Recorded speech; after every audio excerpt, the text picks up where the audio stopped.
Good morning વિદ્યાર્થી મિત્રો। આજે આપણે BA સેમેસ્ટર 5 મનોવિજ્ઞાનના વિદ્યાર્થીઓ માટે આંકડાશાસ્ત્રમાં જે આવતું આવૃત્તિ વિતરણનું કોષ્ટક છે એ શીખવાનું છે। એ આવૃત્તિ વિતરણનું કોષ્ટક આમ બેઝિક મેં દોરી લીધું છે એટલે થોડી ઝડપ રહેશે વિડીયોમાં અને તમને સમજવામાં સહેલી રીતે કઈ રીતે થાય આવૃત્તિ વિતરણનું કોષ્ટક એના આપણે અત્યારે શીખવાની વાત છે। તો સર્વપ્રથમ આપણી સમક્ષ આ રીતની રકમ આપેલી હશે। એમાં રકમમાં આ જે પ્રાપ્તાંકો કહેવાય છે આ પ્રાપ્તાંકો 40 હોઈ શકે છે, 60 હોય, 50 પણ હોઈ શકે છે। તો આ પ્રાપ્તાંકોના આધારે આ જે પ્રાપ્તાંકો આપ્યા છે આ પ્રાપ્તાંકો કઈ રીતના હોય તો દાખલા તરીકે કોઈ પણ કહેવામાં આવે કે ભાઈ BA સેમેસ્ટર 5 ના વિદ્યાર્થીઓના પેપર નંબર 11 ના માર્ક્સ, તો આ માર્ક્સ હોય પ્રાપ્તાંકો ગુણ, પ્રાપ્તાંક એટલે ગુણ। તો એ ગુણ આપેલા છે એમાંથી આપણે આવૃત્તિ વિતરણનું કોષ્ટક છે એ તૈયાર કરવાનું છે। તો એ આવૃત્તિ વિતરણનું કોષ્ટક તૈયાર કરવા માટે તમારે સર્વપ્રથમ જે તમારી સંખ્યા આપેલી છે એ સંખ્યામાંથી નાનામાં નાનો પ્રાપ્તાંક અને મોટામાં મોટો પ્રાપ્તાંક છે એ તમારે શોધવાનો છે। તો હવે આપણી પાસે જે રકમ છે એ રકમમાં નાનામાં નાનો પ્રાપ્તાંક છે એ 24 છે અને મોટામાં મોટો પ્રાપ્તાંક છે એ 78 છે। તો 24 અને 78 આ બે પ્રાપ્તાંકો છે, નાનામાં નાનો એક પ્રાપ્તાંક, એક મોટામાં મોટો પ્રાપ્તાંક। આ બે પ્રાપ્તાંકોના આધારે આપણે આવૃત્તિ વિતરણ છે એ તૈયાર કરવાની શરૂઆત કરવાની છે। હવે આ પહેલું સ્ટેપ છે કે નાનામાં નાનો પ્રાપ્તાંક અને મોટામાં મોટો પ્રાપ્તાંક શોધવાનો। ત્યાર પછી બંને વચ્ચેનો તફાવત છે એ શોધવાનો છે। તો તફાવત શું થશે? 78 માઇનસ 24 બરાબર 54। 78 માઇનસ 24 બરાબર 52, 54।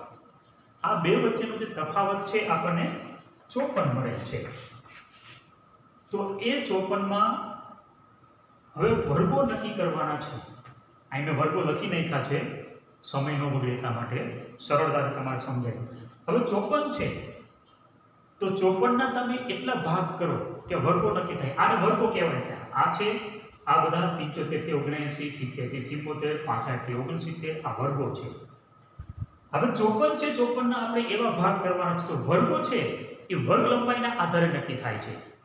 તો વર્ગ લંબાઈ હંમેશા અહીંયા તે વચ્ચે લખી લઉં છું ખાલી, વર્ગ લંબાઈ હંમેશા 3, 5 અને 6, 9 બરાબર। વર્ગ લંબાઈ છે હંમેશા 3, 5 અને 10, 3, 5 અને 10 આ રીતની વર્ગ લંબાઈ હોય। તો વર્ગ લંબાઈ એટલે શું કે એક પ્રાપ્તાંકનો જે વર્ગ છે એનાથી બીજા સુધીનો આંકડો। તો આપણે અહીંયા 54 છે તો માનો કે 10 નો વર્ગ પાડો તો 54 ભાગ્યા તમે 10 કરશો તો 6 વર્ગો પડશે। અને હંમેશા જે કંઈ વર્ગો હોય છે એ 10, 20, 10 થી ઓછા ન હોય। આ જે વર્ગો છે ને એ 10 થી ઓછા ન હોય અને 20 થી વધુ ન હોવા જોઈએ। તો હવે આપણે અહીંયા 10 લેશું કે ભાઈ 54 ભાગ્યા 10 તો 6 થશે। વર્ગ લંબાઈ 10 ની રાખશું તો 6 વર્ગો થશે, તો એ 10 કરતા નીચે થઈ જશે। તો એના કરતા આપણે વર્ગ લંબાઈ છે 5 ની રાખશું, 5। તો 54 ભાગ્યા 5 બરાબર 11 વર્ગો પડશે। કેટલા? 11। તો આપણે અહીંયા જે છે એ સામાન્ય 11 વર્ગો છે એ પડવાના થશે। તો 11 વર્ગોમાં બે વસ્તુ થાય। પહેલા આપણો નાનામાં નાનો પ્રાપ્તાંક છે એ પહેલા વર્ગમાં આવી જવો જોઈએ। તો 24 છે, મોટા મોટો પ્રાપ્તાંક છે એ પણ આવી જવો જોઈએ. તો હંમેશા ઉતરતા ક્રમમાં વર્ગો છે એ લખવાના હોય છે. તો એ વર્ગો લખવા માટે, ઉતરતા ક્રમમાં વર્ગો લખવા માટે તમે જોશો કે સામાન્ય આપણો મોટા મોટો પ્રાપ્તાંક કોણ કેટલો છે તો કે 78. તો 75 થી 79 પેલો વર્ગ રાખ્યો એટલે એમાં 78 આવી ગયા. આપણે પેલો વર્ગ નાનામાં નાનો પ્રાપ્તાંક છે 24 છે, તો 20 થી 24 એટલે હંમેશા ઉતરતા ક્રમમાં છે એ રાખવાનો છે. એટલે આ રીતના તમે લખતા જશો 20 થી 24, 25 થી 29, 30 થી 34, 35 થી 39, 40 થી 44, 45 થી 49, 50 થી 54, 55 થી 59, 60 થી 64, 65 થી 69, 70 થી 74 અને 75 થી 79. એટલે આપણે બે વસ્તુ એમાં આવી ગઈ, નાનામાં નાનો પ્રાપ્તાંક આવી ગયો અને મોટામાં મોટો પ્રાપ્તાંક આવી ગયો. આ વર્ગો નક્કી થાય એટલે આ વર્ગો 1 2 3 4 5 6 7 8 9 10 આટલા વર્ગો છે એ આપણે અહીંયા નક્કી થયા છે. તો આ વર્ગો નક્કી થાય એના આધારે આવૃત્તિ ચિહ્ન અને આવૃત્તિ આ નક્કી કરશો એટલે તમારું આવૃત્તિ વિતરણનું કોષ્ટક છે તે પૂરું થાય છે. તો હવે આપણી પાસે વર્ગો આવી ગયા, તો વર્ગોની સામે આપણે આવૃત્તિ છે એ નક્કી કરવાની છે મુખ્ય. પણ એ કઈ રીતે નક્કી થશે તો પહેલા આવૃત્તિ ચિહ્ન કરવાનું થશે. તો આવૃત્તિ ચિહ્ન કરવા માટે હવે તમારે શું કરવાનું છે તો તમારી જે સંખ્યા છે એ સંખ્યાને આમાં કાઉન્ટ કરવાનું.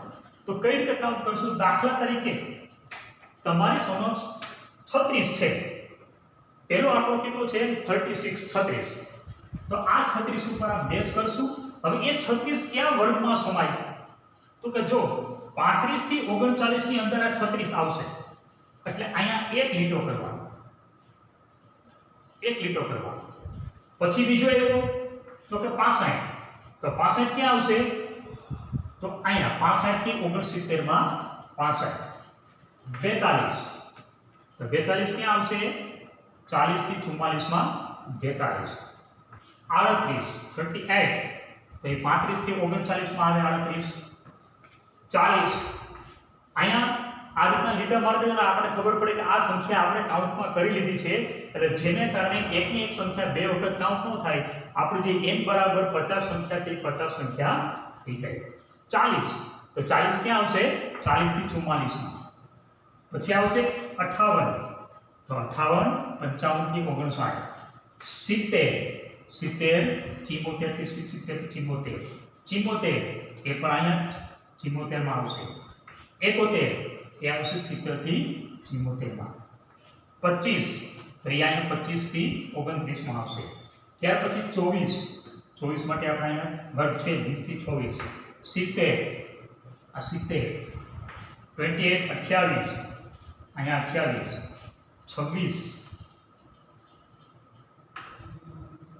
26.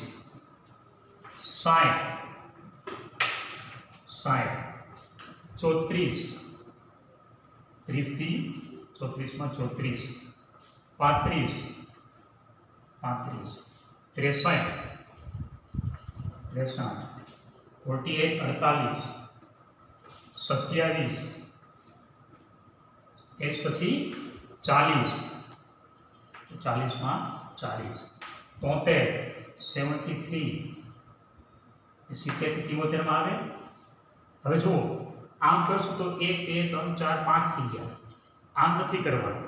હવે શું કરવાનું, અહીંયા તમારે જ્યારે 4 લાઈન થાય, માનો કે 4 લાઈન 1 2 3 4 થાય એટલે એક આડો લીટો કરવાનો છે અને આને 5 ગણવાના.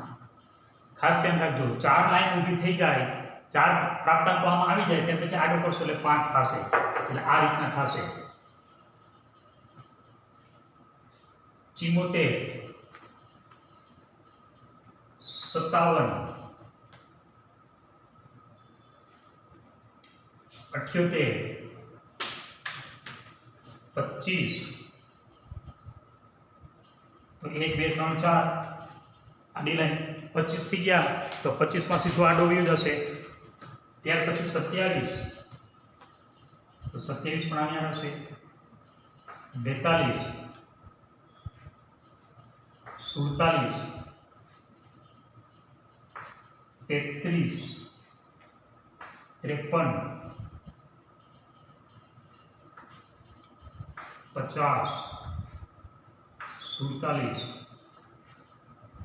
29 આવે 34 35 33 29 પછી આવશે 52 52 અને પછી આવશે 36 તો 36 ચાર પછી એક આવે એટલે તરત જ પાંચમો કરી દેવાનો 47 53 35 42 57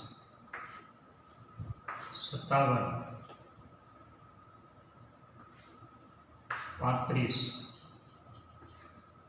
44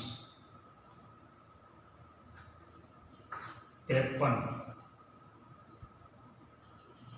85 ની અંદર 53 જો ચાર છે આ રીતના કરી નાખવાનું એટલે 5 થઈ જશે અને 42 છે એ પણ અહીંયા હવે આ કાઉન્ટ થઈ ગયા આ કાઉન્ટને આધારે આવૃત્તિ ચિહ્નના આધારે આવૃત્તિ આપણે અહીં લખવાની થશે તો પહેલામાં સામાન્ય રીતે 75 થી 79 બરાબર તો એ 75 થી 79 માં કેટલા આવ્યા છે તો કે 1 અહીંયા 5 ને 1 6 અહીંયા 1 અહીંયા 2 3 5 4 7 7 4 8 અને 1 આજે છે આ કાઉન્ટ તમે જોશો તો આ રીતના તમારા જે કમ્પ્લીટ હશે પ્રાપ્તાંકો છે એ પ્રાપ્તાંકોનું કોષ્ટક છે એ આખું તૈયાર થઈ જશે અને એ તૈયાર થઈ જશે એટલે સામાન્ય રીતે કંઈ ને કંઈ આ રીતના કોષ્ટકમાં છેલ્લે n બરાબર 50 છે એ 50 આવવા જોઈએ તો n બરાબર 50 છે એ 50 કાઉન્ટ કરવાના ક્યાં છે તો અહીંયા તમારે કાઉન્ટ કરવાના થશે આ n બરાબર 50 છે 50 તમે જોઈ લો તો એ તમારે કાઉન્ટ કરી શકશો 6 ને 1 7 7 ને 1 8 8 ને 2 10 10 ને 3 13 13 ને 5 18 18 ને 4 22 22 ને 7 29 29 ને 7 36 36 ને 4 40 40 ને 8 48 48 ને અહીંયા છેલ્લે આપણે થઈ ગયો છે અહીંયા આવશે 2 એટલે 48 પ્લસ 2 એટલે કુલ 50 થશે તો સામાન્ય રીતે આજે 50 આંકડા છે એ n બરાબર 50 એટલે તમારો આવૃત્તિ વિતરણનો દાખલો છે એ રેડી થઈ ગયો આટલું જ તમારે કરવાનું છે પહેલા નાનામાં નાની સંખ્યા ગોતવાની મોટા મોટી સંખ્યા ગોતવાની ત્યાર પછી એના તફાવત શોધવાનો નાનામાં મોટી સંખ્યામાંથી નાનામાં નાની સંખ્યા બાદ કરવાની ત્યારથી તફાવત મળશે તફાવતના આધારે તમારે વર્ગો નક્કી કરવાના વર્ગો યાદ રાખવાનો કે વર્ગો 10 થી નીચે ન હોવા જોઈએ અને 20 થી વધુ ન હોવા જોઈએ ત્યાર પછી વર્ગ લંબાઈ 3 5 અને 10 ની વર્ગ લંબાઈ હોય છે બને ત્યાં સુધી 5 અથવા 10 ની વર્ગ લંબાઈ આપણે રાખવાની ખાતરી હોય છે બને ત્યાં સુધી વર્ગોથી આપણે 10 કે 12 કે 11 થાય એ રીતના રાખવાના થાય છે ત્યાર પછી આવૃત્તિ તમે જ્યારે નક્કી કરો ત્યારે આ પ્રમાણે ડેશ કરતા જજો એટલે તમારે કંઈ ભૂલ પડે નહીં અને ત્યાર પછી છેલ્લે આવશે તમારે આ આવૃત્તિ છે એને આંકડામાં તમે કન્વર્ટ કરશો એટલે n બરાબર છેલ્લે તમારે 50 મળી જશે આ આવૃત્તિ વિતરણનો દાખલો છે ફરી પાછો નેક્સ્ટ વિડીયોમાં આપણે આના પછીનો જે આવૃત્તિ વિતરણમાં હજી આ સતત સંખ્યા અસતત સંખ્યા કહેવાય છે સતત સંખ્યા કહેવાય છે એ બે રીતના દાખલા હોય છે બીજો દાખલો ફરી પાછો આપણે બીજા વિડીયોમાં આપણે સમજશું ઓકે બાય